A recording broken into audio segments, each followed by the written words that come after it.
Have you ever stared out the window of a high-speed train, watching the world blur by, and wondered not just about the incredible speed, but about the invisible web of precision and prevention that keeps it all running smoothly?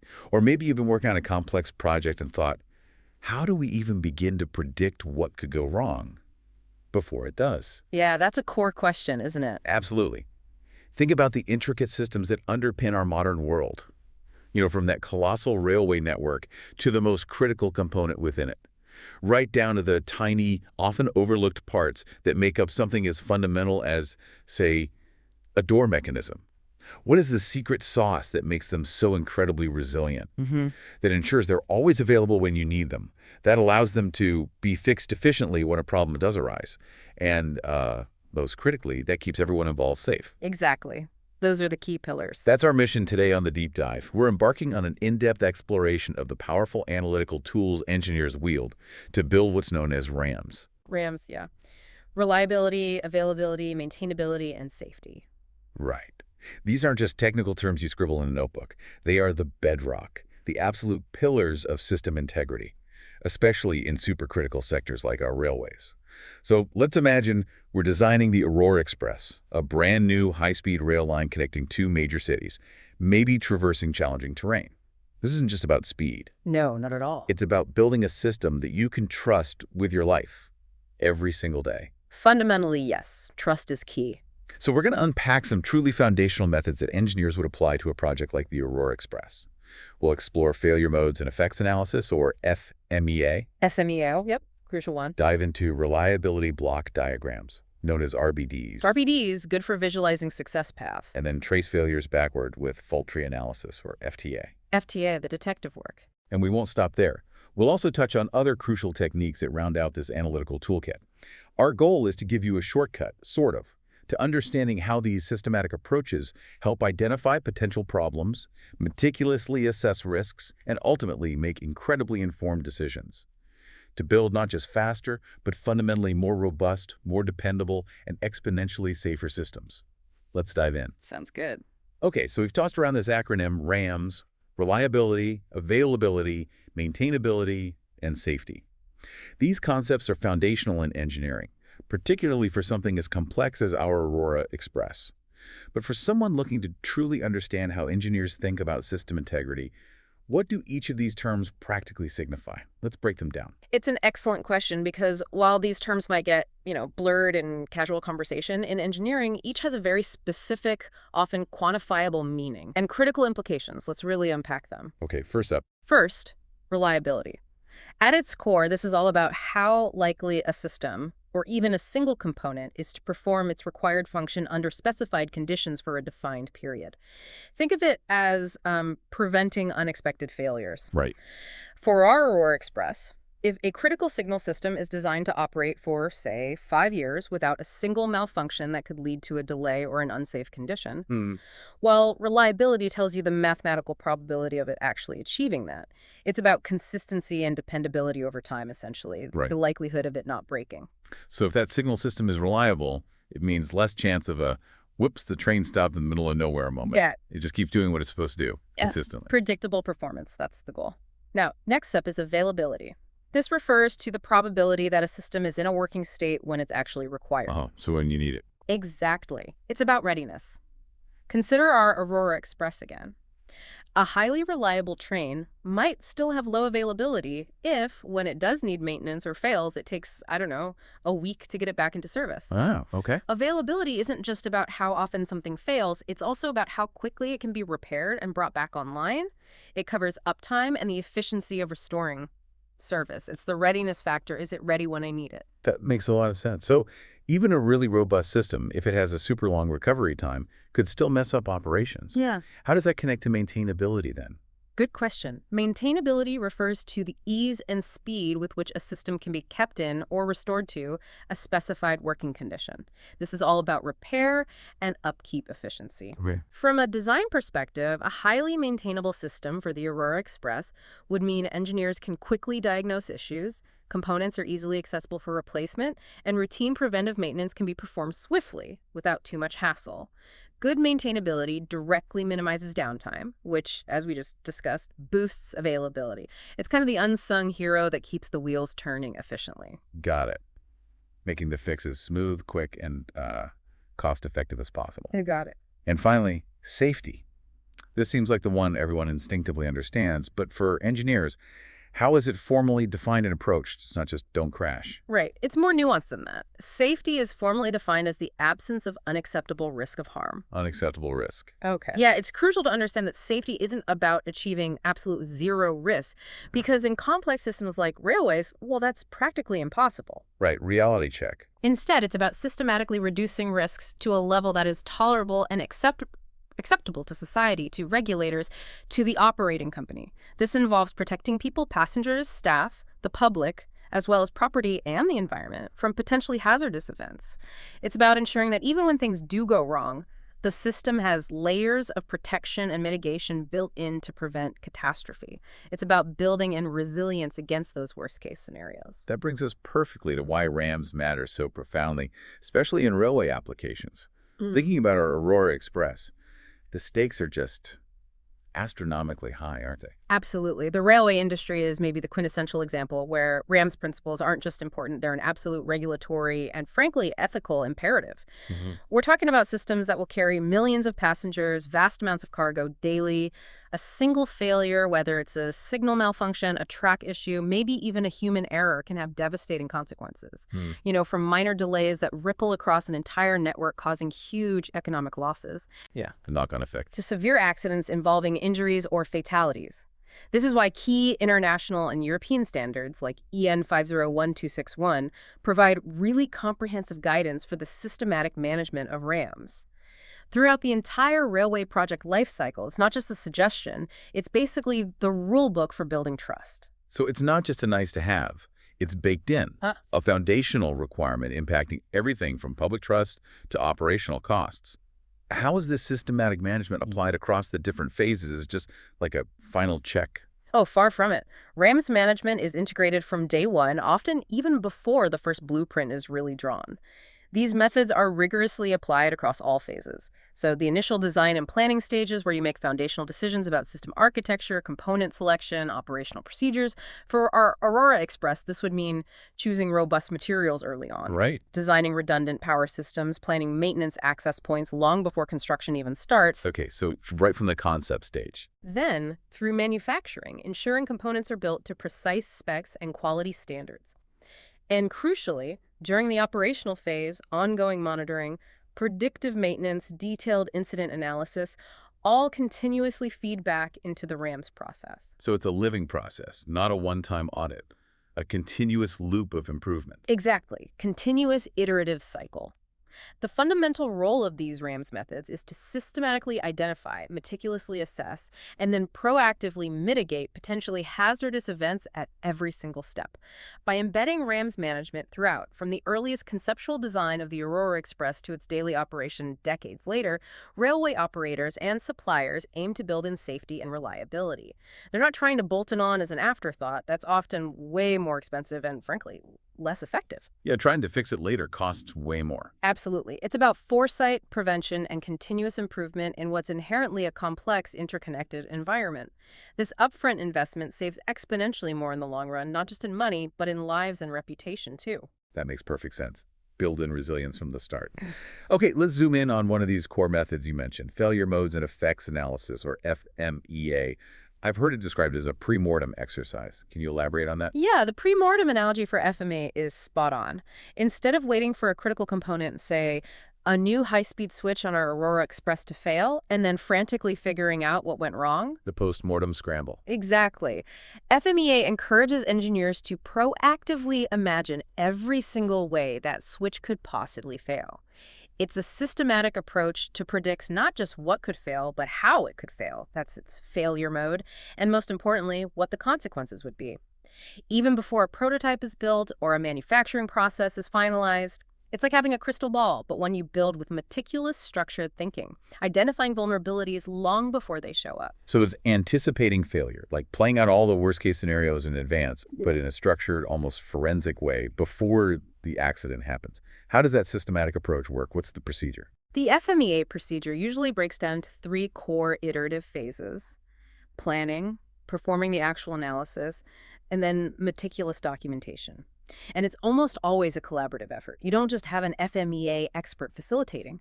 Crucially, you need a team of domain experts who bring their specific, intimate knowledge of the system or process being analyzed. Right, the people who really know the nuts and bolts. Precisely. For our Aurora Express switch, this would include electrical engineers, mechanical engineers, software developers, maybe even operational specialists who understand how it's used day to day. Let's start with that crucial planning phase. What Yeah. groundwork needs to be laid before you even begin analyzing failures? Seems like you could get lost otherwise. Oh, absolutely. The planning phase is critical for setting the stage and making sure the FMEA is effective and efficient, not just a box-ticking exercise. You begin by clearly defining the objectives. What specific outcomes are you looking for? Are you trying to improve passenger safety, reduce maintenance costs, optimize uptime, or just get a handle on current risks? Okay, define the goal. Then you precisely identify the analysis boundaries and operating conditions. Are we looking at the whole Aurora Express signaling system, a specific subsystem like the interlocking, or even just a single circuit board? And under what conditions extreme cold, heat, heavy rain? For big, complex systems like a railway, it's essential to break it down into smaller, manageable subsystems. Otherwise, it's just too overwhelming. Makes sense, bite-sized chunks. Then you determine the appropriate level of detail. Are we going down to the individual resistor and capacitor level, or staying higher up at a functional block level? And a key decision here: will we be performing a criticality analysis? Meaning, will we prioritize which failures matter most? Oh, okay. Because not all failures are equal. Exactly. And finally, often overlooked but so important, you decide precisely how the FMEA will be documented. This ensures it's clear, consistent, and understandable to anyone who needs to review it or act on it later. So once all that meticulous groundwork is laid, you move into the core of the analysis, the performing phase. This is where the real detective work happens, identifying the how and what if. Exactly. In the performing phase, the team systematically breaks down the item or process into its individual elements. For each element, let's stick with that high-speed switch for our Aurora Express you meticulously identify. First, its specific functions. What is it actually designed to do? For example, change the direction of train travel or ensure track integrity. Okay, what's its job? Second, all potential failure modes. How might it deviate from that designed function? This requires creativity and deep technical knowledge. A switch might have failure modes like fails to move, moves partially, moves too slowly, or maybe sends incorrect position feedback. Okay, so the function, then every imaginable way it could go wrong. What's next? Third, for each failure mode, you identify the consequences, effects. What happens when this specific failure occurs? You need to consider both local effects, what happens to the immediate part or subsystem, and global effects, what's the impact on the overall Aurora Express system, the passengers, the mission. Local versus global impact, right? Yeah. So for switch fails to move, a local effect might be signal system interlock prevents conflicting movement, which is good, but a global effect could be major train delay or, much worse, potential derailment if safety interlocks are also compromised. Oof, okay. Big difference. Fourth, you investigate the underlying causes of these failure modes. Why might the switch fail to move? Perhaps a motor burnout, a worn gear, maybe a software glitch, or even environmental factors like ice building up. Finding the root cause. Fifth, you determine methods for detection. How would an operator or the system even know if the switch has failed? Is there a position sensor, a diagnostic alarm, or would it only be noticed when a train tries to pass? Big implications for safety there. How do we spot it? Makes sense. And finally, you identify possible mitigation measures, actions you could take in the design or operation to prevent the failure or at least lessen its effects. This could include adding redundancy, using higher grade materials, implementing stricter maintenance schedules, and in the context of FMECA, which focuses specifically on safety-relevant failures, you'd also distinctly note if a failure mode is potentially safe or dangerous. That's an incredible amount of detail. It really highlights why this isn't just a quick afternoon exercise. And you mentioned documentation earlier. How absolutely crucial is it to keep all this organized and accessible? It sounds like a nightmare otherwise. Documentation is not just a formality. It's the living institutional memory of the entire analysis. Honestly, without it, a lot of the effort is wasted. Right. All relevant information from the planning phase through the analysis results must be clearly, comprehensively, and consistently documented. This often takes the form of sophisticated electronic spreadsheet systems or dedicated FMEA software. listing the item, its function, all identified failure modes, effects, causes, detection methods, mitigation actions, everything. Gotcha. The goal is to ensure that anyone, a new engineer joining the Aurora Express project, a regulator performing an audit, can understand the analysis, its conclusions, the rationale behind critical decisions, even if they weren't in the room. Without thorough, accessible documentation, the value of the FMEA just plummets, and you risk repeating mistakes down the line. Okay, so we've systematically identified all these potential failures and their effects. But in the real world, like you said, not all failures are created equal. A minor delay is obviously different from a catastrophic accident. That's where criticality analysis, or FMECA, comes in, right? Right. Prioritizing what truly matters most. Precisely. FMECA, failure modes, effects, and criticality analysis adds that crucial layer of intelligence to FMEA prioritization. It combines multiple parameters, usually the severity of the global failing effect, its likelihood of occurrence, and sometimes a measure of detectability to assign a criticality measure to each failure mode. Okay. If you're only ranking by one parameter, it's generally still called an FMEA. The specific method for combining these parameters and the scales used for each are rigorously defined during that initial planning phase we talked about. This ensures consistency and relevance to the project's objectives. How do you actually go about prioritizing these? Are there specific, widely used methods for combining severity, likelihood, and detectability? Absolutely. Two main methods are very common. One is using a criticality matrix. A matrix. Yeah. This involves using scales. They could be qualitative, quantitative, or semi-quantitative for parameters like severity, say 1 to 5 for minor to catastrophic, and likelihood, maybe infrequent to very frequent. These scales define the rows and columns of a matrix, like a grid. Each cell in the matrix is then assigned a criticality rank, often using a color code like green for acceptable, yellow for minor, orange for major, red for unacceptable. This visual heat map helps teams quickly see where the biggest risks lie and which failure modes demand immediate attention for improvement actions. It's a fantastic communication tool, really easy to grasp. So a very visual way to prioritize. What's the other common method? The second widely used method is the risk priority number, or RPN. This is more quantitative. RPM. Here you multiply numerical ratings for severity, occurrence, which is likelihood, and detectability. Typically these are ordinal scales, often 1 to 10, though the range can vary. So if you multiply 3 parameters on a 1-10 scale, your RPN value can range from 1, very low risk, up to 1,000, extremely high risk. Wow, big range. Yeah. Higher RPN values indicate higher priority, meaning those failure modes need more urgent attention and more robust improvement measures. For instance, if a failure mode on our Aurora Express switch has a severity of 9, an occurrence of 8, and a detectability of 7, its RPN is 9 times 8 times 7, which is 504. That number clearly signals a high priority item for the safety team. That sounds incredibly straightforward for quick ranking. Multiplication, get a number, sort the list. But you mentioned some caveats with RPN earlier. What are the potential pitfalls we should be aware of? Yes, while it's widely adopted because it is simple, the RPN approach has some limitations that experienced engineers are definitely mindful of. One significant issue is that different combinations of ratings can yield the exact same RPN. No, okay. For example, a high severity, say 9, with low occurrence 2, and easy detectability 2 gives an RPN of 36. But a low severity 2, high occurrence 9, and medium detectability 2 also gives an RPN of 36. Right, but those feel like very different risks. Exactly. Their actual risk profiles are vastly different. A high-severity failure, even if it's rare and easy to detect, might simply be deemed unacceptable, regardless of the RPN number. Because of this, experienced teams often set a threshold for severity, say, anything above an 8 automatically triggers action, no matter the RPN. That makes sense, the severity override. Yeah. Also, the multiplicative nature can sometimes, exaggerate or diminish certain risks depending on how the scales interact. Alternative RPN methods have been developed, sometimes using addition on logarithmic scales instead of direct multiplication, to try and provide a more consistent and robust assessment. But generally, FMECA provides an invaluable qualitative ranking, and if you have good failure rate data and quantitative consequence info, it can also yield powerful quantitative results for our Aurora Express. So what makes FMA and FMECA such powerful tools then, despite those nuances? What are their big, undeniable strengths for a project like the Aurora Express? The strengths are truly significant. Firstly, their broad applicability. FMEA can be applied to almost anything. Human errors, like an operator misreading a signal. Right. Equipment components, like a faulty brake.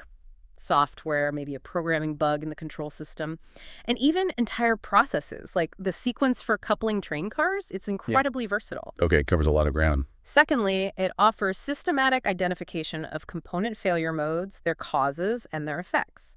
This structured approach helps ensure nothing obvious is missed, creating a comprehensive database of potential problems. But perhaps its most profound strength, especially for large-scale projects like the Aurora Express, is early problem identification. Catching things early. Yes. By performing FMEA during the design and planning phases, engineers can identify potential issues and implement changes before manufacturing or operational rollout. Imagine detecting a design flaw in that high-speed switch mechanism with FMEA. Maybe it costs an extra $50,000 during design to correct it. Now imagine that same flaw goes undetected and causes a major delay on the Aurora Express's inaugural run. That could cost the railway millions in fines, repairs, and immeasurable reputational damage. Or worse, a severe accident. FMEA isn't just about safety, it's about massive cost avoidance and protecting trust. Catching a problem on paper is always orders of magnitude cheaper than fixing it in the field. Yeah, absolutely. Fixing it on paper is cheap. Fixing it after it's built, not so much. Yeah. But nothing's perfect. Yeah. What are the inherent limitations of FMEA and FMECA that engineers need to be aware of? You're absolutely right. No single tool is a silver bullet. One key drawback is that FMEA primarily identifies single failure modes. It's not inherently designed to spot complex combinations of failure modes that might interact in unexpected ways to cause a system failure. The interactions. Yeah. For instance, it might identify a brake failure and a signal failure as individual issues, but it won't easily show you the combined impact of both happening simultaneously or in a specific sequence. For that, you often need other methods like fault tree analysis, which we'll get to. Okay, so it's better at single points than combinations. Generally, yes. Secondly, it can be time-consuming and costly, especially for highly complex systems like a high-speed rail network, if it's not properly scoped and focused right from the start. Even with good planning, it requires substantial, dedicated effort from highly skilled teams. It's not trivial. Right. Takes real resources. And it's worth noting that advanced forms like interface and function failure modes effects and criticality analysis, or IFF-MECA, have been developed. These try to handle more intricate system properties, functions, interfaces, external events, particularly relevant in complex railway applications. These tools are often software-driven, helping to manage the complexity and data. Fascinating. So FMEA is like peering into the crystal ball of potential single problems. Now let's switch gears a bit and talk about reliability block diagrams, or RBDs. When I hear block diagram, I think flowchart, but what's the specific application here, particularly for understanding how our Aurora Express succeeds? You're on the right track. RBDs are indeed a powerful visual and quantitative way to represent a system's ability to function or fail. You can absolutely think of it like a flowchart, but specifically, it's a flowchart for success. Success paths. Exactly. In contrast to fault tree analysis, which, as we'll see, zeroes in on how a system fails, RBDs visually map the logical connections of components required for successful operation. It's a graphical way of showing the Boolean expressions that link the up state or success state of individual components to the overall success state of the entire system. For the Aurora Express, it answers, what components must work for this train to run as intended? So if FMEA tells us what can break, RBDs tell us what has to work for the whole thing to run. What are the basic assumptions you make when creating an RBD? Does it simplify things? It does. The fundamental assumptions for basic RBDs are quite straightforward, which allows us to simplify complex reality into a manageable model. First, we usually assume a two-state system, meaning the system and its individual components or blocks are either up, working perfectly, or down, completely failed. There are generally no intermediate states like partially working in the basic models. Up or down. Simple. Second, and this is crucial for most basic RBDs, the individual components or blocks are assumed to be statistically independent. This means the failure of one block doesn't influence the probability of another block failing. Okay, they fail on their own. Right. This simplifies the math considerably, though we know in the real world, systems often have dependencies like a shared power supply that more advanced RBD models or software can handle. And how do these blocks connect? I imagine there are standard ways to model how components work together or back each other up, like with redundant systems on our Aurora Express. Those are key, right? Exactly. Redundancy is where RBDs really shine. There are elementary structures that form the basis of any RBD, like building blocks. The simplest and most common are, first, Series structures. Imagine a chain. If any one link breaks, the entire chain fails. Okay, weakest link. Right. In a series RBD, all blocks in that path must function for the system or that part of it to function. For our Aurora Express, this might be a series of 3 essential braking subsystems: braking system A, braking system B, and braking system C. If any one of them fails, the entire braking function fails. Logically, engineers often represent this as A, and D, B, and D, C must all be working for system success. Makes sense. All or nothing. Second, parallel structures. Here, it's all about redundancy and backup. Think of multiple paths to the same destination. You only need one path to be open to get there. Okay, backups. In a parallel RBD, only one out of a given number of blocks needs to function for the system to function. For the Aurora Express, this could be the primary and secondary communication systems to the control center. If the primary fails, the secondary takes over. Success is achieved if A, OR, B, or RC, or however many parallels you have, is working. This is where you model your built-in backups, crucial for high availability. Right, so you only need one to work. And third, we have MN structures. This is a bit more nuanced. It assumes that at least M out of N identical or similar blocks must function for the system to succeed, sometimes called a majority vote or voting logic system. Okay, like 2 out of 3. Exactly. A common example could be 3 independent sensors monitoring track conditions. If at least 2 out of 3, a 23 system, provide consistent data, the control system deems the data reliable. If only one works, or none, the system is considered failed for that function. These are more complex than simple series or parallel, requiring more detailed logical expressions to calculate their reliability. And I'm guessing these elementary structures, series, parallel, MN, can be combined to model incredibly complex systems, like the entire signaling architecture of the Aurora Express. Absolutely. The real power of RBDs comes from combining these elementary structures hierarchically. You might have a parallel set of power supplies feeding into a series configuration of control modules, which then feeds into another parallel set. Okay, nesting them. Exactly. For very large RBDs, engineers often break the system down into smaller, more manageable RBDs for subsystems. Then they connect these subsystem RBDs using what are called transfer gates, or sometimes super components in RBD software. There are also more complex structures, like those with common blocks, where a single component might affect multiple paths in the diagram, like that shared power supply example. These require more sophisticated Boolean algebra to represent their logic accurately, and often need specialized software to analyze properly. So once you've mapped out all these success paths, how do you use these diagrams qualitatively? What kind of insights can you get just by looking at the structure for our Aurora Express, even before crunching numbers? Qualitatively, RBDs are excellent for quickly grasping the system's inherent logic for success or failure. You can identify 2 key sets of information just by analyzing the structure. First, minimal tie sets. These are the smallest combinations of functioning blocks that ensure the system is in an up state, meaning it's working successfully. The bare minimum for success. Pretty much. They show you all the essential, irreducible paths to success. For the Aurora Express, a minimal tie set might be something like signal A plus track sensor B plus communication link C. If these 3 specific components work, the system functions for that particular segment or goal. Okay, on the other side. Second, and often more insightful for driving reliability improvements, are minimal cut sets. These are the flip side. The smallest combinations of failed blocks that lead to the system being in a down state, meaning it has failed. The minimal path to failure. Exactly. The cut sets with the fewest events are particularly important because they often highlight potential weak points in the system, or even single points of failure, where the failure of just 1 or 2 components can bring the whole system crashing down. Finding the Achilles heel. Precisely. Understanding these helps you reinforce critical areas, perhaps by adding redundancy, turning a series link into a parallel one, or using more robust components in those specific locations. For example, if a minimal cut set analysis reveals that main power supply failure is a cut set of order 1, meaning just that one failure causes system failure, that immediately tells you we need a robust backup power supply. That makes perfect sense. Knowing the weakest links and single points of failure is absolutely crucial for improvement. Yeah. Now let's talk about the quantitative side. How do we put numbers to these diagrams and actually calculate reliability or availability for a high-speed rail line? Quantifying RBDs depends fundamentally on whether the components are considered repairable or non-repairable within the time frame of interest. For non-repairable blocks, meaning once they fail, they stay failed, and are typically replaced rather than fixed.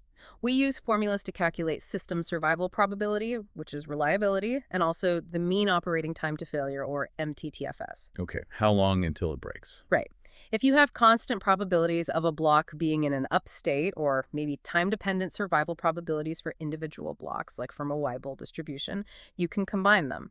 For series structures, you simply multiply the reliabilities of the blocks together to get the system reliability. So if 3 components in series each have 99% reliability. It's less than 99% overall. Exactly. 0.99 times 0.99 times 0.99. For parallel structures, it's typically 1 minus the product of their individual failure probabilities, since a parallel system fails only if all its components fail. Okay, that gives you the likelihood of the system surviving over time. What if the blocks can be repaired, which must be common for complex systems like the Aurora Express? You don't scrap the whole train for one failed sensor. Right, exactly. For repairable blocks, where components can be fixed and brought back online after failure, we use different formulas. Here we calculate measures like steady state availability, AS, which is the probability of the system being operational over a long period, considering both failures and repairs. The long-term uptime percentage. Essentially, yes. We also calculate the mean operating time between failures, MTBF, how long it typically runs between incidents and mean downtime, MDT, how long it typically takes to fix it, assuming constant failure rates, lambda, and repair rates for the components. These formulas are a bit more complex as they incorporate both failure and repair rates, but they give you a dynamic picture of how often the system will be up and running given its repair capabilities.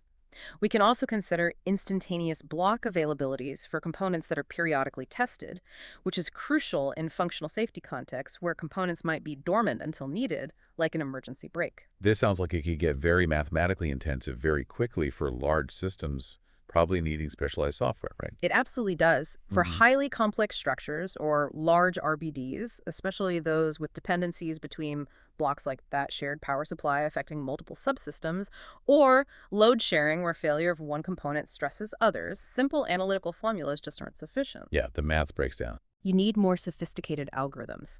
These are typically implemented in commercial analysis software packages, tools like Relia Soft Block Sim or other similar platforms. Even some open source options like OpenFTA might handle parts of it. These tools can handle things like dynamic RBDs, which can model standby states where components might fail at a lower rate when they're not active, or shared spare components, or complex functional dependencies. They allow engineers to run simulations, like Monte Carlo, and gain insights far beyond what manual calculations could ever achieve. So, wrapping up on RBDs, great visual tools for success paths. What are their overall strengths for an engineer working on the Aurora Express? The primary strengths of RBDs are definitely their visual clarity. Most system configurations can be described in a compact, easily understandable diagram. Often you can derive them directly from existing functional system diagrams, which is handy. Makes sense. Relates to the design. They provide both those qualitative insights we talked about, like identifying minimal cut sets those critical failure points, and also powerful quantitative assessments. You can calculate precise reliability and availability metrics for the overall system and its subsystems. And they can also be used to calculate certain importance measures, which we'll discuss later, helping identify which components contribute most to system success or failure. What about the flip side? What are the limitations of RBDs that might make an engineer reach for a different tool? When does an RBD not quite cut it? A good question. The limitations of RBDs are important to remember. They generally cannot describe systems where the order or sequence of failures matters. Okay. If A failing then B failing is different from B then A. Exactly. If a brake failure before a signal light fails has a different consequence than the signal light failing first, a standard RBD can't directly model that sequence-dependent behavior. Also, they can struggle with modeling complex repair strategies where components don't behave independently after repair, or if repair times vary significantly based on conditions. Right. Real-world repairs can be messy. They can be. In these more dynamic or dependent scenarios, other techniques like Markov models or Monte Carlo simulations are often more appropriate, although those come with their own increased modeling complexity, computational demands, and usually require more detailed input data. That brings us neatly to another powerful tool, fault tree analysis, or FTA. You mentioned earlier that RBDs focus on success, while FTA focuses on failure. So, is this like a forensic investigation into failure for our Aurora Express, but one that happens before the failure? like pre-crime for engineers. That's a great analogy. Fault-free analysis is indeed a deductive method, much like a forensic investigation or a detective meticulously piecing together clues. It starts with a specified, undesired top event, a system failure or an accident like train derailment on the Aurora Express, and works backward, type down. Starting from the bad outcome. Exactly. It logically models all the possible scenarios and basic underlying causes that could lead to that specific top event. Its entire focus is on system failure. It provides a rational, graphical framework for understanding precisely how a system can fail. The result is a graphical representation called a fault-free, which uses logical gates, A and Ds or Rs, to show the relationships between various events. It's basically a blueprint of potential disaster for that one specific top event. So instead of building blocks of success like RBDs, you're diagramming paths to failure. What's the standard methodology, and how do you construct one of these fault trees for a complex system like the Aurora Express? The standard FTA methodology relies on a few core assumptions and elements. First, it's event-based. It represents random variables with binary states. An event either occurred or it did not. No shades of gray, typically. Happened or didn't happen? Second, basic events are typically assumed to be statistically independent at the very bottom of the tree, simplifying the probability calculations, although shared cause failures can be modeled with a bit more effort. And third, relationships between events are defined by those simple logical gates. Let's look at the key elements. At the very top, you have the top event, TE. This is the specified undesired outcome you're analyzing, like train derailment or loss of traction power. The main problem. At the very bottom of the tree, you have basic events, BEs. These are the fundamental irreducible causes that contribute to the undesired event, things like a specific hardware component failure, a specific human error, maybe a software bug. They're basic because you don't investigate their causes any further within that specific fault tree. You assume their failure probabilities are known or can be estimated from data or expert judgment. So top event at the top, basic events at the bottom. What connects them and shows the logic? How do they link up? Connecting the BEs up towards the TE are intermediate events and logical gates. Intermediate events are any events between the top and basic events, and they're defined by logical gates that combine other basic or intermediate events below them. The most common gates are the OR gate. The output event occurs if any of the input events occur. For example, braking system failure, an intermediate event, could be caused by front brake failure or rear brake failure. If either one happens, you have a braking system failure. Okay, either. The A and D gate. The output event occurs only if all of the input events occur simultaneously. For example, maybe a catastrophic collision as a top event requires signal fails to red and driver ignores warning and automatic train stop fails. All three conditions must be met for that specific failure path. All together. And sometimes you see a KN gate, or voting gate. The output occurs if at least K out of N input events occur. This is useful for modeling redundant systems where a certain number of failures are tolerated. For instance, if the Aurora Express has 4 independent power modules and the system can operate with at least 3, then system power loss might occur if 2 out of 4 modules fail. So K2, N4. So how do you actually go about building this tree from the top event down? It sounds like a pretty rigorous, structured process. It is indeed. The construction guidelines are quite systematic to ensure thoroughness. You start with the top event and identify its immediate necessary causes, what needs to happen right before the TE occurs. Then, each of those causes is treated as a new subproblem and further investigated, breaking it down level by level until you reach those basic, irreducible events at the bottom. Keep asking why. It's basic. Essentially, yes, but structured with logic gates. It's crucial to define clear boundary conditions for the analysis upfront, what's included and excluded. What are the physical boundaries? Just the train or train and track? Environmental conditions, and the desired level of resolution, how deep do you go? The top event itself must be defined very clearly and unambiguously. And finally, you develop the tree level by level, ensuring each level is logically complete before delving into the next lower one. For really large or complex fault trees, like one for the entire Aurora Express signaling system, engineers use transfer gates, basically symbols that mean this part of the tree is detailed elsewhere, to split them into subtrees. This keeps the main diagram manageable and modular. Okay, so once you've constructed this detailed map of failures leading to one specific bad outcome, what kind of analysis can you perform? Both qualitatively, just understanding the paths, and quantitatively, with numbers. On the qualitative side, the main goal is to identify the potential causes and pathways leading to the top event. The most important result here is identifying the minimal cut sets. Minimal cut sets. again, like in RBDs, but for failure. Exactly the same concept, but focused on failure. These are the smallest combinations of basic events whose simultaneous occurrence will directly lead to the top event. They're minimal, because if you remove just one basic event from the set, the top event no longer occurs via that specific path. These minimal cut sets are incredibly valuable because they pinpoint the critical failure paths. They highlight the weakest links or single points of failure in your system with respect to that top event. If a minimal cut set has only one basic event, That's a single point of failure. Big red flag. huge red flag, needs immediate attention. Finding cut sets of order 2 or 3 also highlights critical combinations that need mitigation. So it really zeroes in on the exact combinations of basic failures that are most dangerous for that top event, allowing engineers to focus mitigation efforts where they matter most. And quantitatively, can you get probabilities? Yes. Quantitatively, assuming you have failure probabilities for the basic events, FTA can calculate the probability of the top event occurring, at least for non-repairable systems or over a specific mission time. For repairable systems, you can calculate measures like the mean operating time between occurrences of the top event, MTBF for the system failure, mean downtime, MDT for that failure state, and overall unavailability due to that top event. Interestingly, static coherent fault trees, which are the most common kind, can actually be mathematically converted into reliability block diagrams and vice versa.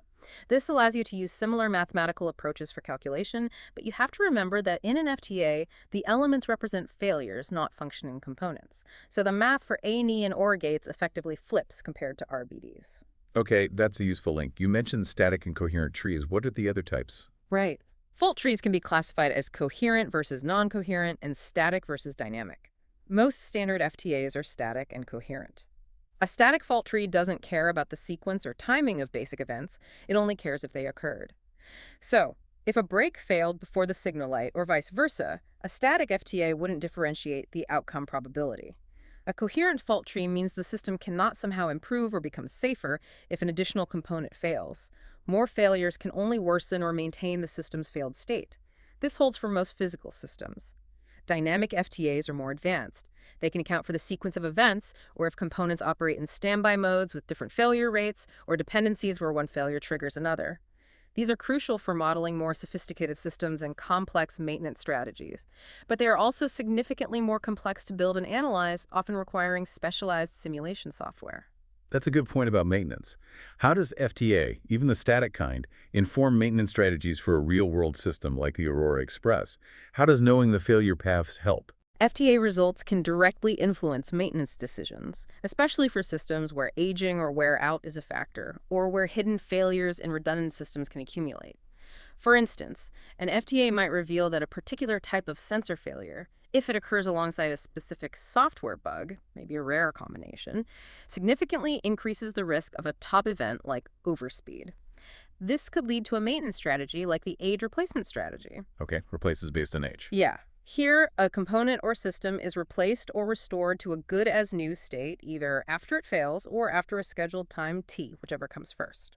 FTA helps you understand how setting that time t for critical components identified in the cut sets can impact the probability of the top event, helping optimize those replacement cycles to balance cost and risk. And what's the alternative to that age-based approach? Is there another common strategy? The other common one is the block replacement strategy. With this, the system or a group of components is replaced or restored at regular, fixed intervals, regardless of its individual failure history up to that point. Like clockwork, fail or not? Exactly. For instance, maybe replacing all communication modules in an entire segment of the Aurora Express network every 5 years, even if some haven't shown any signs of failure yet. This ensures a predictable replacement cycle and can be cost-effective for managing large fleets of identical components, simplifying logistics.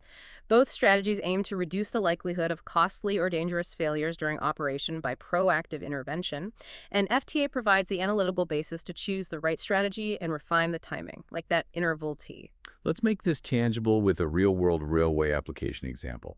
How would an FTA look for something like a train derailment on our Aurora Express? Give us a simplified version, obviously. Okay, yeah. A real-world FTA for derailment would be enormous, involving thousands of basic events. But we can walk through a simplified academic example to get the idea. Let's make train derailment our top event at the very top. Now, working backward deductively, What are the immediate necessary conditions or events that could lead to a derailment? Okay, what's the level just below? One major intermediate event could be something like signal passed at danger, SPA, or significant overspeed. This, in turn, could be caused by an OR gate combining several factors below it. For instance, Factor 1, combined failures of train protection and warning systems with errors toward brake application, maybe an ATP failure. Or Factor 2, driver error due to distraction or fatigue resulting in missed signal speed restriction. Or Factor 3, slip due to poor adhesion between the rail and wheels, where the driver might have no warning of slippery track conditions ahead. If any of those happen, the train might pass a red signal or exceed a safe speed for the track ahead. Okay, so multiple paths lead to spade over speed. What's another major branch leading to derailment? Another parallel intermediate event directly under the top event could be conditions for derailment present on track itself. This might involve an A&D gate combining several conditions that must occur together. For example, Condition 1, high train speed in a specific track section, A&D. Condition 2, sharp curve and track alignment at that section, A&D. Condition 3, turnout points not set correctly or locked for the train's intended route. So for the derailment to occur specifically via this path, all three of those conditions would need to be present simultaneously. A real FTA would then break down high train speed into its own causes, driver error, control system failure, etc., and turnout not set into its causes, mechanism failure, signal error, maintenance error. Wow, so you can trace very specific chains of events and conditions that have to align perfectly or imperfectly, I guess, to lead to a major accident. It really highlights how interconnected everything is. Exactly. This simplified example shows how FTA systematically breaks down a complex accident like derailment into its contributing factors and their precise logical relationships, A&Ds and ORs. A complete analysis for the Aurora Express would consider many, many more failure scenarios: broken rails, broken wheels, broken axles, track buckling, bridge failures, external events like landslides hitting the track. It gets huge. Yeah, I can imagine. But even a simplified tree reveals critical pathways and highlights where design improvements or operational procedures could be most effective in preventing that specific catastrophe. An engineer might discover, through minimal cut set analysis, that an old sensor type combined with specific weather conditions is a significant contributor, a low-order cut set, and decide to prioritize upgrading those sensors. So what are the major strengths of this FTA methodology for our engineers working on the Aurora Express? Why use this top-down approach? The strengths of FTA are significant. It's a systematic and deductive approach, which means it's incredibly thorough in tracing back to root causes for a specific top event. It helps leave no stone unturned in the search for potential failure combinations leading to that outcome. It can account for a wide variety of failure causes, crucial human interactions, software issues, hardware failures, integrating them into a single holistic view for that failure event. Right, brings different failure types together. It's particularly useful for analyzing systems with many interfaces and complex combinations of events that could lead to failure, making it ideal for things like railway signaling or control systems. And the graphical representation, the tree itself, is incredibly intuitive and relatively easy to understand for engineers and non-engineers alike. This makes it an excellent communication tool across project teams and with regulators or management. It sounds incredibly comprehensive for analyzing a specific failure. Yeah. But I'm sure it has its limitations too, right? Where does it fall short? Indeed.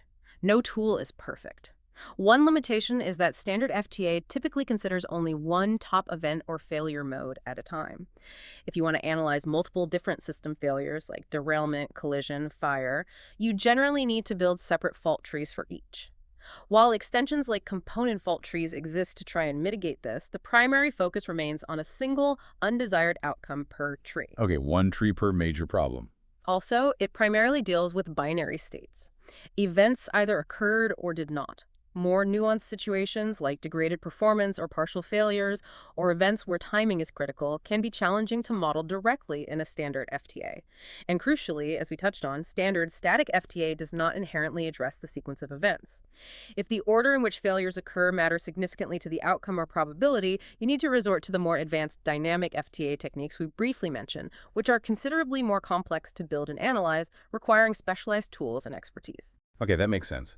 We've just traced failures backward with FTA. Now let's flip the script and talk about event tree analysis, or ETA. If FTA is like a forensic investigation before the fact, working backward, what's the analogy for ETA? How does it work? If FTA is deductive, working backward, ETA is decidedly inductive, working forward. Think of it as a choose-your-own-adventure story, but for a hazardous event, or maybe a branching roadmap of consequences. Choose your own adventure. I like that. It starts with an initiating event, a specific hazard occurring, like a switch failing or a fire starting, and then systematically explores all the potential sequences of subsequent events that could follow. These following events are usually safety functions or mitigating actions succeeding or failing.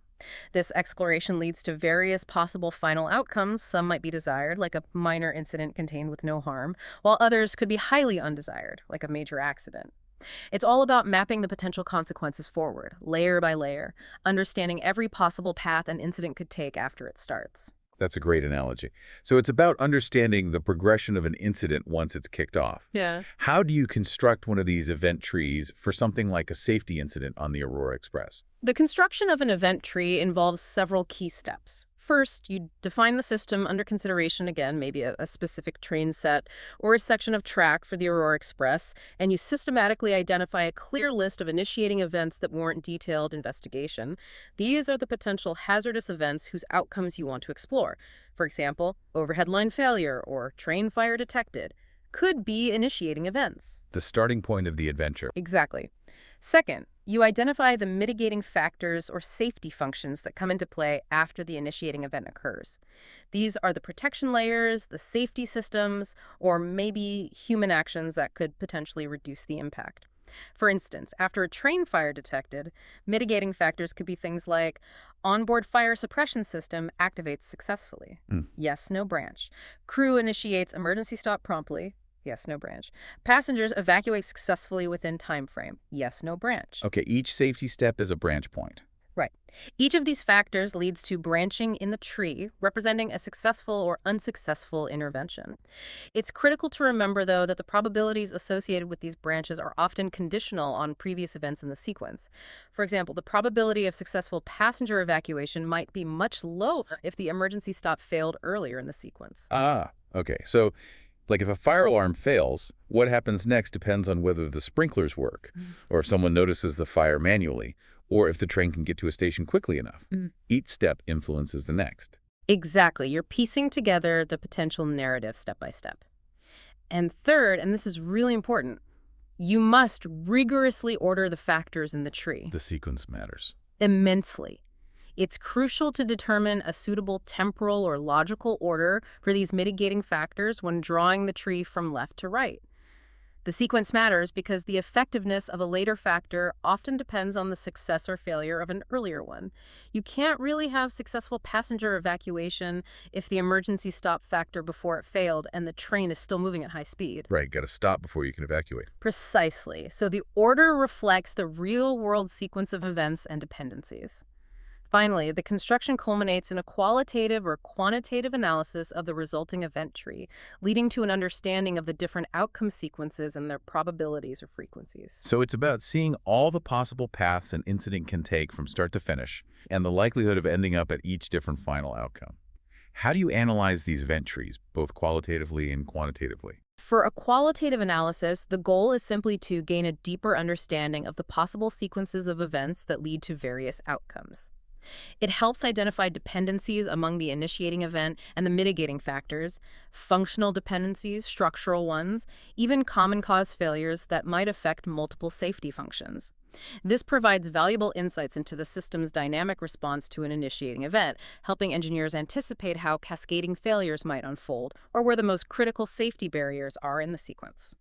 And for the numbers side, to put probabilities to these choose-your-own-adventure paths, how does that work? For a quantitative analysis, you calculate the probabilities or frequencies of each possible final outcome at the end of the branches. Let's say an initiating event I occurs with a certain probability, pi. If there are mitigating factors A and B that follow, and a specific sequence, like I happens, A succeeds, B fails, leads to outcome beta, then the probability of that specific outcome is the product of the probabilities along that path. Oh. So PA, ABA, PA succeeds I. PB fails I and A succeeded. The crucial part is that the probabilities of the mitigating factors, like A succeeding or B failing, are conditional on what happened just before it. in the sequence. Okay, the probability changes based on the path taken. Exactly. If the fire suppression system has a 90% chance of working if it correctly detects a fire, that's one conditional probability. Right. But maybe it only has a 50% chance of working if the primary power also failed just before affecting the pump, perhaps. That's a different conditional probability for the same system under different preceding conditions. That really emphasizes why the ordering of the mitigating factors in the diagram is so important. It's not just drawing boxes left to right. It's a strict logical and temporal flow. It's absolutely vital. If, for example, a secondary braking device on the Aurora Express requires the primary braking system to have at least attempted to function first, maybe to provide pressure, you'd absolutely want to ensure the primary braking system's success failure appears earlier in the sequence in the event tree. Swapping the order in the diagram would fundamentally alter the pathways and the conditional probabilities you assign, potentially leading to incorrect risk calculations, even if the final mathematical outcome for one specific scenario might coincidentally look the same. And ETA can also be combined nicely with other techniques, like you could use FTA to calculate the probability of the initiating event, like the probability of train derailment to kick off the ETA, or even to calculate the conditional probabilities for the success or failure of the complex mitigating factors within the ETA. Let's go back to our train derailment example. How would an ETA approach that scenario for the Aurora Express? This time focusing on the progression after the derailment happens. Right. In an ETA for this, train derailment would be our initiating event, the starting point of the hazard sequence on the left side of the diagram. Okay, derailment happens, then what? Then you'd map out the sequence of potential mitigating factors or subsequent events that follow and their success or failure branches, usually yes, no, or success failure. For example, after a derailment, the first mitigating factor in the sequence might be containment system controls the train's lateral movement. If that succeeds, yes branch, you likely have a relatively minor incident outcome pathway. If it fails, no branch. Things get worse. The next branch point might be one or more carriages actually leave the track structure entirely. Yes, no. If carriages do fall, yes branch, the next factor in that sequence could be carriages hit a significant structure beside the line, e.g. a bridge pier, another train on an adjacent track, maybe a station platform. Okay, hitting something. And if they do hit a structure yes branch, the next factor might be line side structure impact causes train carriages to collapse or suffer catastrophic structural failure. Yes, no. So different combinations of these factors succeeding or failing yes, no on each branch lead to wildly different final outcomes and severities at the end of each path. Precisely. Each unique path through these branches, from the initiating derailment event to the far right side of the tree, leads to a distinct final outcome scenario with potentially very different severities. For instance, one path might represent a minor accident. Train derails. Initiating event. Containment works. Yes, netto outcome. Minor track damage, delays, no injuries. Probability equals P, derailment. P, containment works, derailment. Another path where multiple factors fail could lead to a catastrophic event. Derails, Manish, containment fails. No. Midas, carriages fall. Yes. Midas, structure. Yes. Midas, structure causes collapse. Yes. Midas, outcome. Major accident, multiple fatalities. Probability equals P, derailment. P, containment fails, derailment. P, carriages fall, containment fails, and so on. It's an academic example, of course, but it clearly illustrates how ETA systematically untacks the potential progression and consequences of accident. This allows engineers to identify where critical safety barriers are needed most, which factors have the biggest impact on reducing severe outcomes, and what the overall risk profile looks like for the Aurora Express regarding derailment consequences. So ETA provides a really granular view of what happens after an initial event kicks off, helping engineers plan for damage control and prioritize safety barriers. What are the key strengths of this forward-looking method? The strengths of ETAs are pretty significant. They provide a structured and systematic investigation and quantification of potential scenarios following an initiating event. They offer a clear roadmap of possible incident evolutions. They clearly illustrate the influence of subsequent, potentially mitigating factors and show how their success or failure can lead to vastly different outcomes. This helps prioritize which safety barriers are most critical for preventing the worst consequences. They're also generally excellent for communicating complex incident scenarios to non-technical stakeholders, as the tree structure showing the branching possibilities is quite intuitive to follow. And the limitations. When might ETA not be the best fit? The limitations of ETAs include their reduced applicability if the probabilities of the events involved are highly time-dependent in a complex way, or if the system states aren't simply binary. working failed, success failure. In such cases, more advanced dynamic models like Markov analysis might be more appropriate, though more complex. Also, for very large and complex systems with many potential initiating events and many layers of mitigating factors, constructing and analyzing event trees can become incredibly difficult and unwieldy. You get a combinatorial explosion, and the number of branches and final outcome paths can grow exponentially, making it hard to manage and interpret. Okay. We've talked about tracing failures backward with FTA and mapping consequences forward with ETA. It really seems like engineers on the Aurora Express project would need a way to combine these perspectives, right? To get the whole picture, causes, and consequences in a single comprehensive view. Is there a tool that does exactly that? There is, and it's become increasingly popular for exactly that reason. It's called the bow tie method. Bow tie, like the neckwear. Exactly like the neckwear. Imagine a literal bow tie shape, because that's what the diagram looks like. It's a highly visual and incredibly intuitive risk evaluation method that effectively synthesizes the deductive logic of FTA on the left side, representing the causes or threats that lead to a hazardous event, and the inductive logic of ETA on the right side, representing the consequences that flow from that event. The knot of the bow tie, right in the middle, is the central hazardous event itself, the point where control is lost. It aims to give you a complete risk picture at a glance. That's a great visual. So the hazard is in the middle, the knot. Then you have what leads to it on the left and what comes from it on the right. Precisely. For the construction of a bow tie diagram, you start by clearly identifying the specific hazardous event that sits at the center, the knot. For our Aurora Express, this might be train derailment or loss of primary control during high speed. The critical moment. Yes. On the left side of the bow tie, you list all the threats or root causes that could lead to this hazardous event. These are similar to the basic events or intermediate causes you'd find in an FTA branching out towards the central knot. On the right side, you list the potential consequences that could directly result from the hazardous event actually occurring, similar to the outcomes you'd map in an ETA, branching out from the central knot. For instance, if the hazardous event is train derailment, consequences might include passenger injuries, environmental contamination, major line blockage, reputational damage. Okay, causes on the left, consequences on the right, hazard in the middle. But you said it adds more intelligence. It does. The bow tie adds crucial layers representing the safety controls or barriers. These are typically shown as vertical bars on the lines leading to or from the knot. On the left side, intercepting the threats, you have preventative controls. These are the barriers designed to modify the likelihood of a threat actually leading to the hazardous event. Think of them as stopping the bad thing before it happens. For example, regular track inspections or automated train protection systems would be preventative controls against derailment causes. Stopping it beforehand. On the right side, intercepting the paths to consequences, you have mitigating controls, sometimes called recovery controls. These are the barriers that interrupt the evolution of the hazardous event into severe consequences. They lessen the damage after the hazardous event has already occurred. For example, emergency braking systems, strong crash-worthy carriage design, or effective emergency evacuation procedures would mitigate the consequences after a derailment. Okay, controls to stop it from happening, and controls to lessen the damage if it does happen.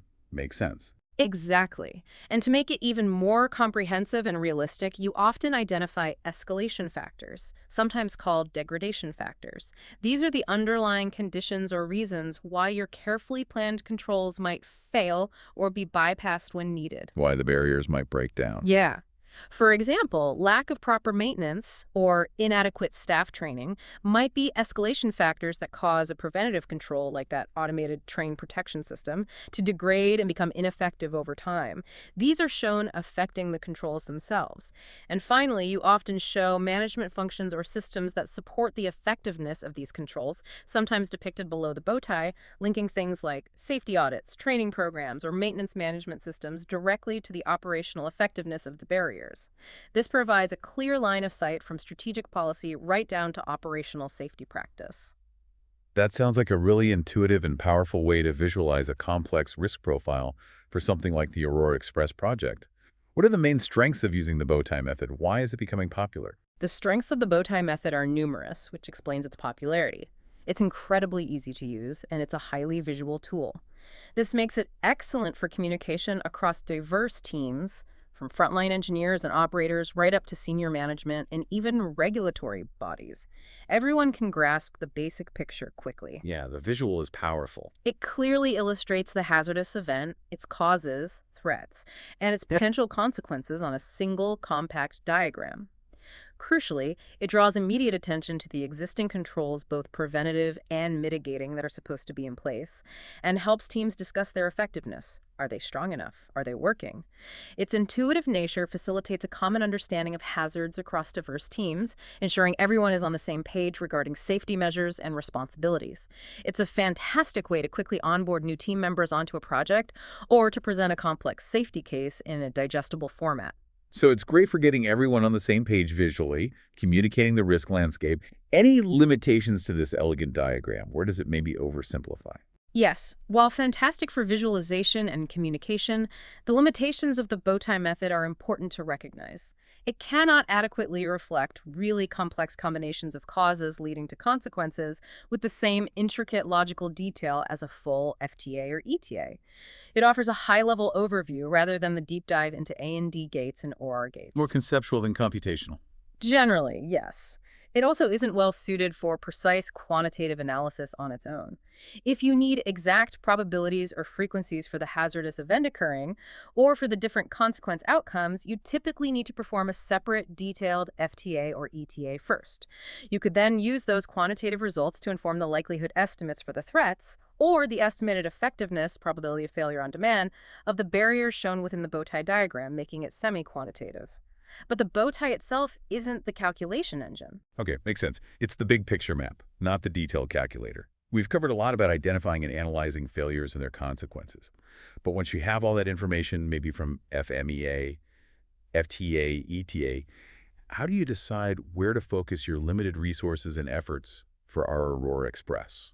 How do you know which components are the absolute MVPs, the most valuable players when it comes to ensuring overall system reliability and safety? That's an excellent question, and it's where component importance measures, or CIMs, come into play. You can absolutely think of them as an MVP metric for system components, or maybe a criticality ranking. They provide a systematic, data-driven way to rank components based on their individual impact on the overall system's success probability, or, conversely, its failure probability. Which parts matter most to the bottom line of reliability or safety? And what's the core purpose of identifying these MVPs for a project like a high-speed rail line? Why bother ranking them? The purpose is truly multifaceted and strategically very important. CIMs help designers identify components needing the most improvement. If a component has a high importance measure, improving its individual reliability, making it less likely to fail, will give you the biggest boost in overall system reliability. This guides design iterations effectively. Okay, target the big hitters for upgrades. Exactly. They also guide maintenance planners to optimize maintenance plans. Critical components identified by CIs should likely receive more attention, perhaps more frequent inspections, condition monitoring, or predictive maintenance strategies to prevent their failure. Focus maintenance where it counts. And crucially, from a management perspective, they facilitate smart allocation of engineering budgets and resources. Organizations can prioritize investments in components or subsystems that yield the greatest return in terms of safety and reliability improvements, rather than just guessing or spreading resources too thinly. It's about getting the most bang for your buck in terms of enhancing RAMS performance. So how are these CMs classified? Is it just about how likely a component is to fail on its own? Or is it more complex? It's definitely more complex than just individual failure likelihood. There are different classifications that offer unique insights. One basic type is the structural importance measure, SIM. This considers a component's importance based solely on its position within the system's logical structure, like in an RBD or fault tree, completely ignoring its actual reliability or failure rate. Just its place in the diagram. Yeah, it tells you how critical its logical placement is. For instance, a component that's the only thing in a series path is structurally more important than one of 10 components in a parallel path. However, SIM cannot distinguish between two components that occupy the exact same structural position but have vastly different individual reliabilities. One might be super reliable, the other prone to failure. SIM wouldn't see the difference. Okay, so structure alone isn't the whole story. Not at all. This is where the reliability importance measure, RIM, comes in, and it's far more practical and widely used. RIM considers both the structural position and the component's actual reliability, its failure probability or failure rate. This gives a much more practical and nuanced understanding of a component's true importance to the Aurora Express's overall reliability or safety. It combines how critical its position is with how likely it is to actually fail. Okay, so SIM is about the logical role, RIM is about the actual impact considering real-world performance. That makes sense. What are some of the key RIMs that engineers commonly use? Maybe don't hit us with a giant laundry list, but could you highlight a couple that are most illustrative of how they work? Sure, there are several crucial RIMs, each offering a slightly different perspective on importance. But let's highlight two very intuitive and commonly used ones that show the different facets. One is called Risk Achievement Worth, RAW, or sometimes just Achievement Worth. Imagine you're looking at the current reliability or unreliability of our Aurora Express signaling system as it is. RAW measures how much the system's unreliability would increase if a specific component were assumed to fail completely. How much worse does it get if this one thing breaks? Exactly. You calculate it by hypothetically setting that component's failure probability to 1, guaranteed failure, and seeing how much the overall system unreliability number jumps up compared to the baseline.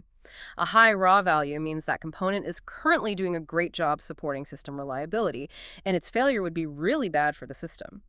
It identifies components whose continued correct functioning is crucial to avoid a major increase in risk. Okay, identifies the current critical defenders. What's the flip side? The flip side is risk reduction worth, RRW, or reduction worth. This measures the potential decrease in system unreliability if a specific component's reliability were to be significantly improved, or even made perfectly reliable, failure probability set to 0. How much better could things get if we fix this thing perfectly? Precisely. You calculate this by hypothetically assuming the component never fails, setting its failure probability to 0 or drastically improving it, and seeing how much the overall system unreliability number drops. A high RRW points to a component whose improvement would have the most significant positive impact on the overall system's reliability or safety. For instance, if improving a specific, somewhat unreliable power supply in the Aurora Express by just improving its MTBF could dramatically reduce overall system downtime or failure probability, RRW would highlight that component as a prime candidate for investment or redesign. It shows where improvements pay off the most. So RAW tells you how bad it would be if it did fail right now.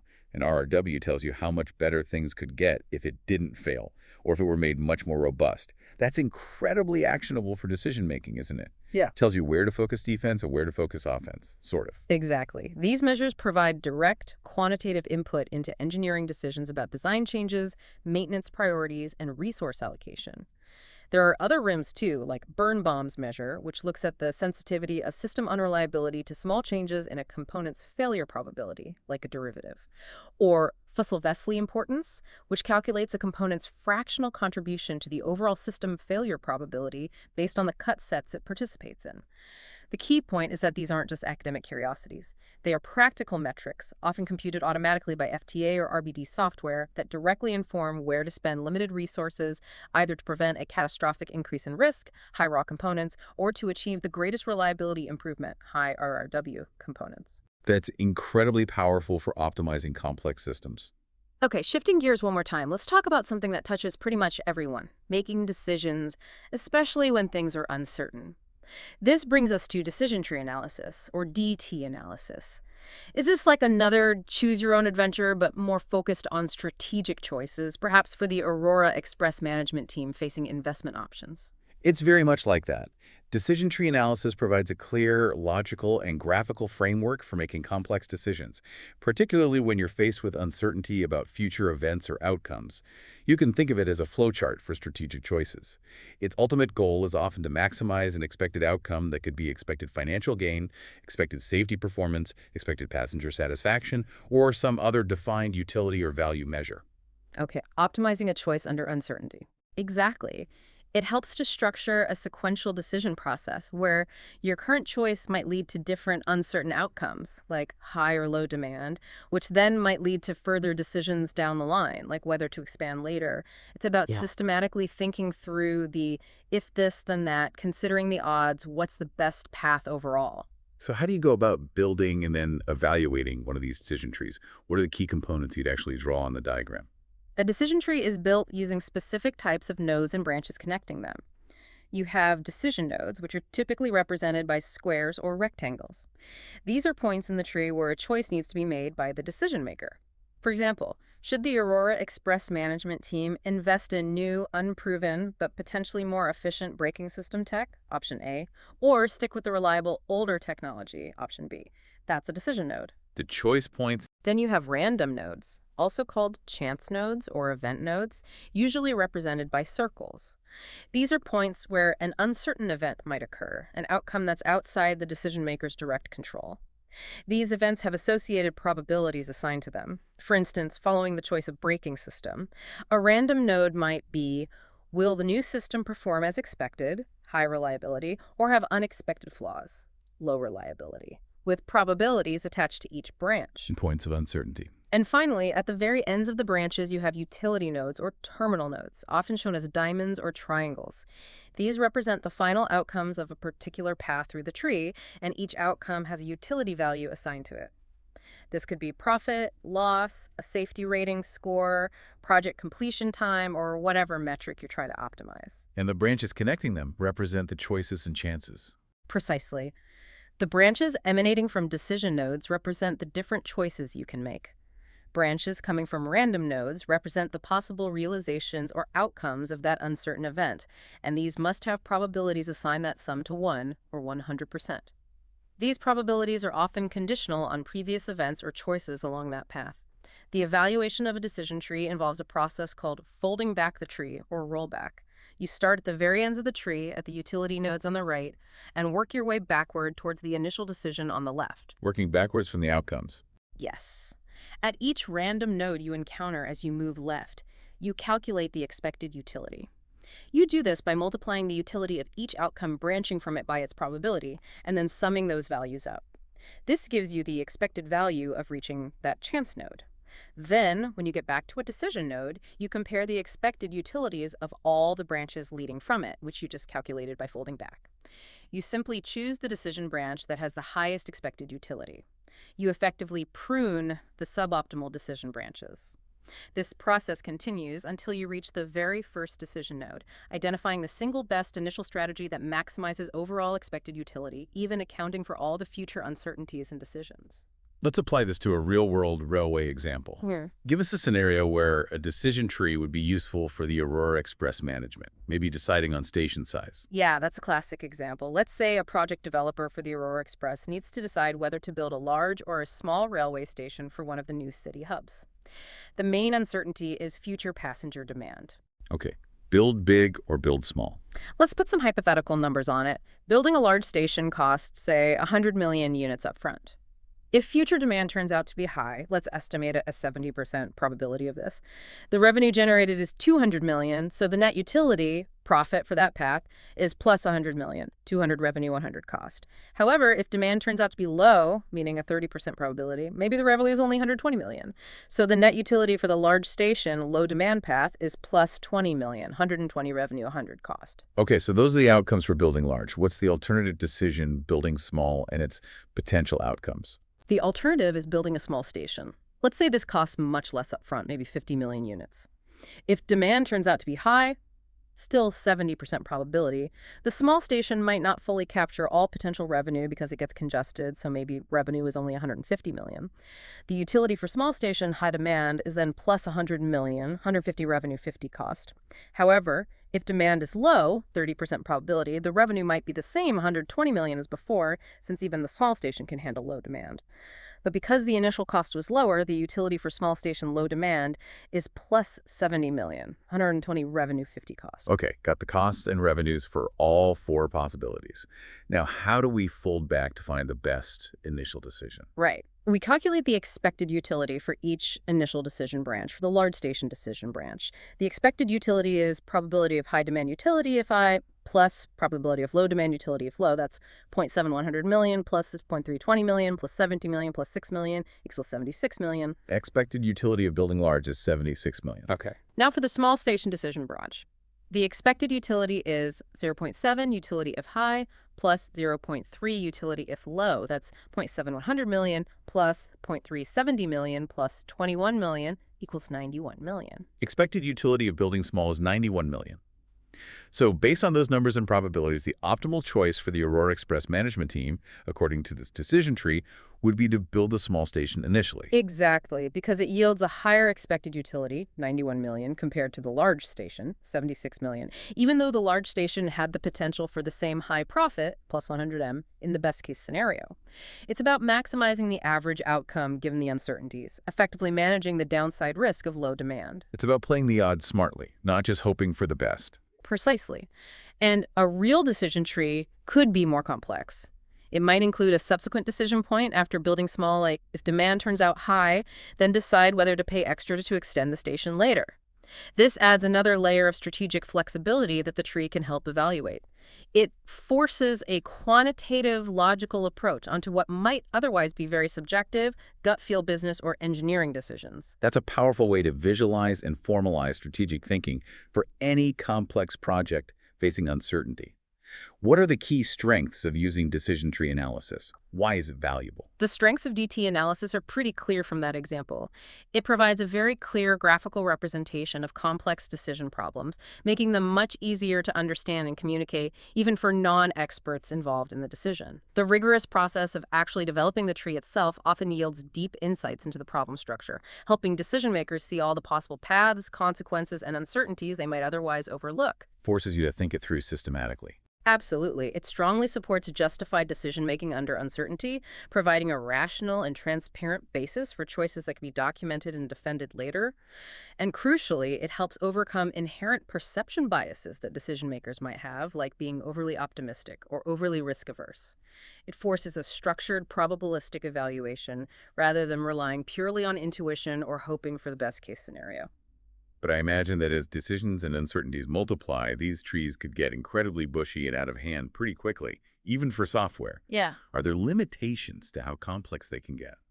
You've hit on a key limitation. Its practical application is often limited to relatively simple problems, or problems that can be broken down, decomposed, into smaller, manageable decision trees. The complexity of a decision tree grows exponentially with each additional decision point and each additional uncertain factor. Adding just a few more variables can make the tree enormous and very difficult to construct, analyze, and even visualize effectively. The curse of dimensionality. Something like that, yeah. Also, the results are highly dependent on the accuracy of the probability estimates you assign to the uncertain events at the chance nodes. These probabilities can sometimes be subjective, based on expert opinion, or difficult to obtain reliable historical data for. A garbage in, garbage out principle definitely applies. If your input probabilities or utility values are way off, the optimal decision indicated by the tree might be wrong. Okay, so powerful for structured decisions. But complexity and data quality are key challenges. So wow, we've journeyed through an incredible toolkit today, truly diving deep into the methods that build trust and resilience in complex systems like our hypothetical Aurora Express. We started with the foundational concepts of RAMS reliability, availability, maintainability, and safety, understanding why they are the absolute pillars, the bedrock of dependable systems, especially in critical applications like railways. Yeah, getting those basics right is fundamental. Then we dove into FMEA, that proactive problem spotter. It allows engineers to systematically predict failure modes and their effects before they happen, complete with criticality analysis, using things like RPNs or matrices to prioritize the biggest risks.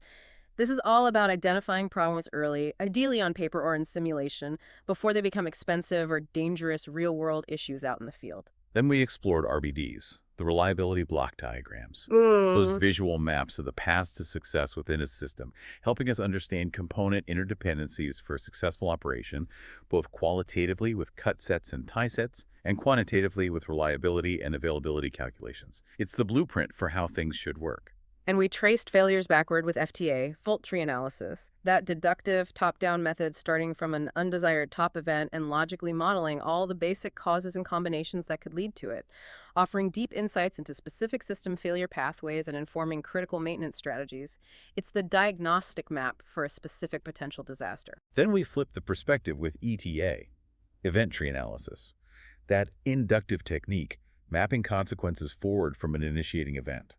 helping us understand the sequence of events after something goes wrong and the precise influence of mitigating factors or safety barriers on the potential final outcomes, like controlling the aftermath. And for putting it all together in one picture, the bow tie method. Combining the best of FTA, causes threats on the left, and ETA, consequences on the right, around a central hazardous event. Visually synthesizing the risk landscape and highlighting both the preventative barriers that stop incidents and the mitigating controls that lessen their impact if they occur. It's that single pane of glass for risk communication. Absolutely. And finally, we saw how component importance measures like RAW and RRW help identify the MVPs of system reliability, guiding investment and maintenance efforts to where they'll have the biggest positive impact, and how decision tree analysis provides that structured framework for making optimal data-driven choices under uncertainty, moving beyond gut feelings to maximize expected outcomes, whether financial or otherwise. Exactly. And it's so important to remember these aren't just, abstract academic concepts confined to engineering textbooks or complex software. Every single time you ride a train, flick a switch in a complex industrial facility, maybe even use a piece of technology as common as your smartphone or laptop, these methodologies or the principles behind them are silently at work. They are the bedrock of reliable, safe, and efficient engineering in the modern world. They're what ensure the complex systems all around us perform as intended day in and day out. It really brings it home. So thinking about all these powerful tools, what stands out to you, our listener? Consider a system you interact with daily. Perhaps it is your car, maybe your building's elevators, or even something less tangible like your own study routine for an upcoming exam. How might applying the principles of FME help you anticipate potential problems or points of failure? Or using an RBD-like approach to understand the critical dependencies in a process you rely on? Or maybe even sketching out a simple decision tree to help structure a personal choice you're facing under uncertainty. The ability to think systematically about success and failure, about causes and consequences, about risk and mitigation, it's truly a superpower. A way of thinking that's invaluable for any engineer, any student, or frankly, simply any curious learner looking to better understand and navigate our increasingly complex technological world. Keep diving deep.